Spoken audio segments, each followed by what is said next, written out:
ओम श्री गुरुवे नमः। ज्ञान गीता के इस मंच पर आपका सादर अभिनंदन। आज के इस वीडियो में बुद्ध देवता की पूजा विधि, व्रत के नियम, व्रत के लाभ, पौराणिक कथा और आरती के बारे में जानेंगे।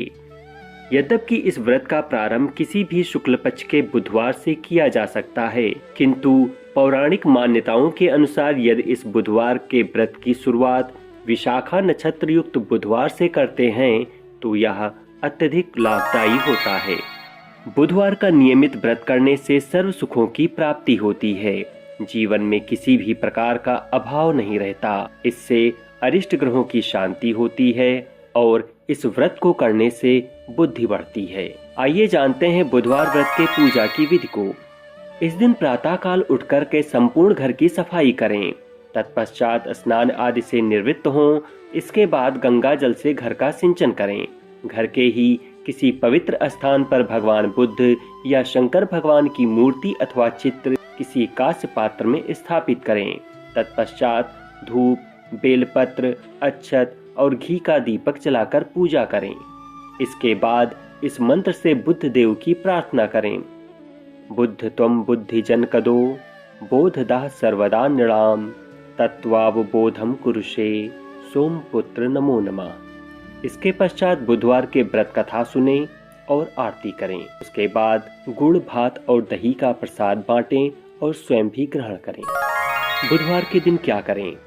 इस दिन भगवान को सफेद फूल और हरे रंग की वस्तुएं चढ़ाएं। यथाशक्ति ब्राह्मणों को भोजन कराकर उन्हें दान दें। इस व्रत को करने वाले एक समय ही भोजन करें।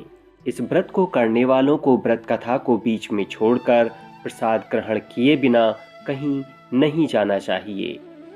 आइए जानते हैं बुधवार व्रत की पौराणिक कथा को। समतापुर नगर में मधुसूदन नाम का एक व्यक्ति रहता था। वह बहुत धनवान था। मधुसूदन का विवाह बलरामपुर नगर की सुंदर लड़की संगीता से हुआ था। एक बार मधुसूदन अपनी पत्नी को लेने बुधवार के दिन बलरामपुर गया। मधुसूदन ने पत्नी के माता पिता से संगीता को विदा कराने के लिए कहा।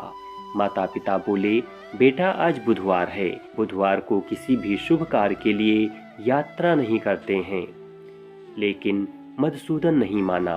उसने ऐसी शुभ अशुभ बातों को न मानने की बात कही। दोनों ने बैलगाड़ी से यात्रा प्रारंभ की। 2 कोस की यात्रा के बाद उसकी गाड़ी का एक पहिया टूट गया। वहां से दोनों ने पैदल ही यात्रा शुरू की। रास्ते में संगीता को प्यास लगी तो मधुसूदन उसे एक पेड़ के नीचे बैठाकर पानी लेने चला गया। थोड़ी देर बाद जब मधुसूदन वहां पानी लेकर वापस आया तो वह बुरी तरह हैरान हो उठा, क्योंकि उसकी पत्नी के पास उसकी ही शक्ल सूरत का एक दूसरा व्यक्ति बैठा था। संगीता भी मधुसूदन को देखकर हैरान रह गई। वह दोनों में कोई अंतर नहीं कर पाई। मधुसूदन ने जब उस व्यक्ति से पूछा कि तुम कौन हो और मेरी पत्नी के साथ क्यों बैठे हो, तब मधुसूदन की बात सुनकर उस व्यक्ति ने कहा, अरे भाई, यह मेरी पत्नी संगीता है। मैं अपनी पत्नी को ससुराल से विदा कराकर लेकर आया हूँ, लेकिन तुम कौन हो जो मुझसे ऐसा प्रश्न कर रहे हो? मधुसूदन ने कहा, तुम जरूर कोई चोर या ठग हो।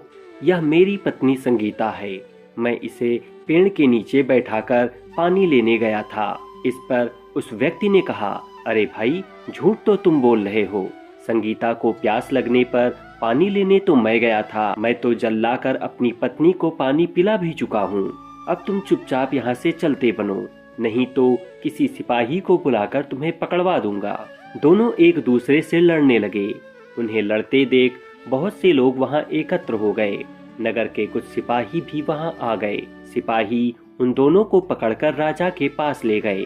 सारी कहानी सुनकर राजा कोई भी निर्णय नहीं कर पाया। संगीता भी उन दोनों में अपने वास्तविक पति को पहचान नहीं पा रही थी। राजा ने दोनों को कारागार में डाल देने के लिए कहा। राजा के फैसले पर असली मधुसूदन भयभीत हो उठा। तभी आकाशवाणी हुई, मधुसूदन, तूने संगीता के माता पिता की बात नहीं मानी और बुधवार के दिन अपनी ससुराल से प्रस्थान किया।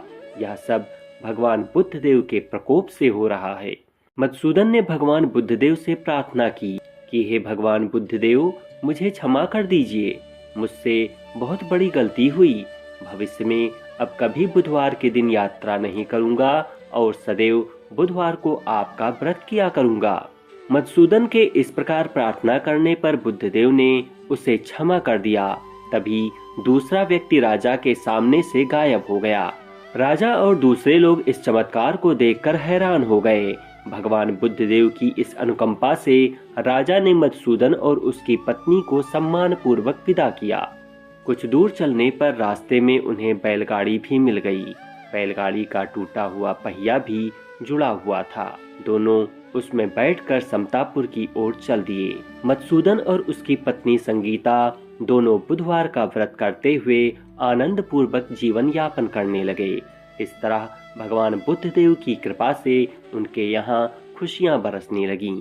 इस तरह से जो स्त्री पुरुष विधिवत बुधवार का व्रत करते हुए कथा सुनते हैं, भगवान बुद्धदेव उनके सभी कष्ट दूर करते हैं। बुधवार व्रत की आरती। आरती युगल किशोर की जय, तन मन धन न्योछावर की जय। गौर श्याम मुख निरखन रीझै, हरि को रूप नयन भरि पीजै। रवि शशि कोट बदन की शोभा, ताहि निरखी मेरो मन लोभा। आरती युगल किशोर की जय, तन मन धन न्योछावर की जय। ओढ़े नील पीठ पट सारी, कुंज विहारी गिरिवर धारी।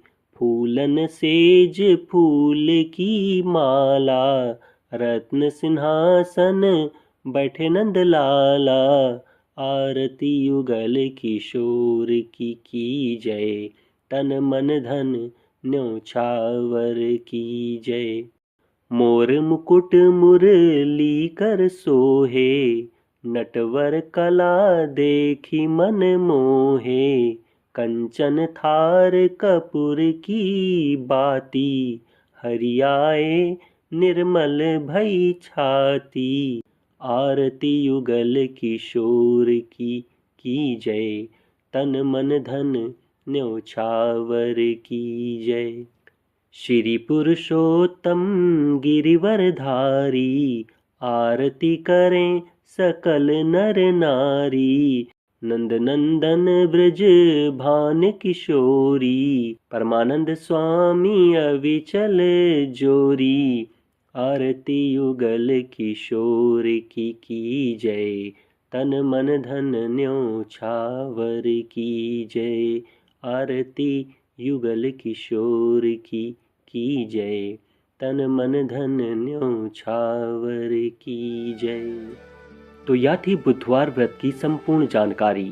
उम्मीद करता हूँ कि आपको यह जानकारी जरूर अच्छी लगी होगी।